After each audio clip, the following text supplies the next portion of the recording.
How do you feel about the church? What if things get really bad at the church you attend? Do you stick it out or do you bail? Mark chapter 3, Jesus teaches an important lesson about family and about faith. So let's read Mark 3, verses 13 through 15. It says, "And he went up on the mountain and called to him those whom he desired, and they came to him. And he appointed 12, whom he also named apostles, so that they might be with him, and he might send them out to preach, and have authority to cast out demons." So, although there are large crowds following Jesus, he only calls to himself a small group. And Jesus appointed these 12 men as apostles. Now, an apostle is someone who is a representative.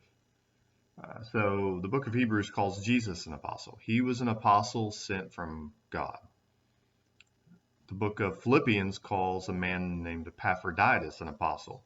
He was an apostle sent by the church at Philippi. So he was a representative of that church. And so Jesus appoints these 12 men as his representatives. And verse 14 says that he gave these men a task. They were to follow him and they were to preach the gospel. This is an excellent summary of the Christian life. We as believers should be giving our lives to following Jesus and preaching the gospel. Verses 16 through 20 list these 12 men that Jesus appointed. And then verse 20 says that he went home, took them with him, and that the crowd again came to him and said he couldn't even eat.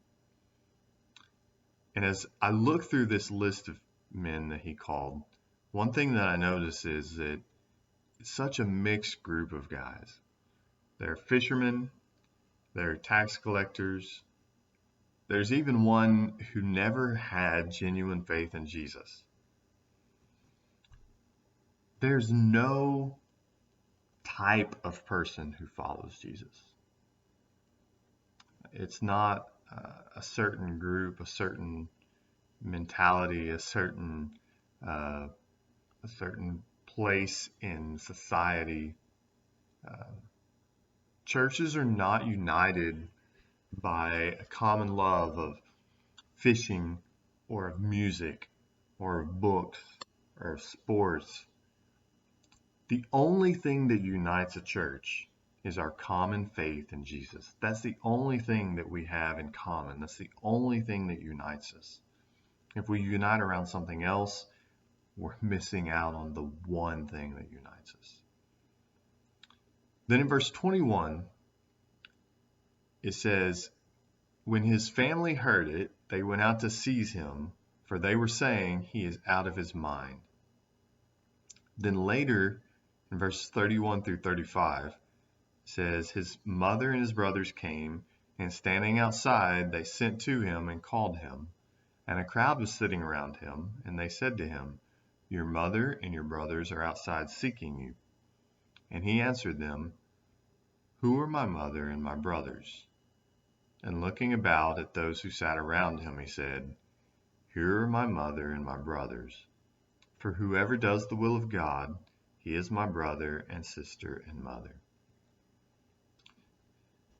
See, Jesus' family did not accept him as the Christ, at least not initially. Later, some did. But at this point, they were trying to stop him from giving the people the idea that he was the Christ. They thought he was crazy. And against the background of the disbelief of his family, Jesus makes an amazing statement in verse 35. "Whoever does the will of God, he is my brother and sister and mother." This is what it means to be a disciple of Jesus. The church is a family. We're brothers, we're sisters.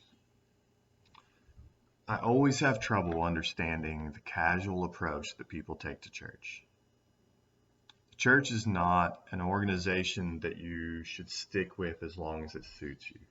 The church is not a casual gathering of people that you should attend sometimes, be a part of sometimes, that you should be a part of when it's convenient. The church is a family. The church is brothers, sisters who love one another and who are united by our common faith in Jesus.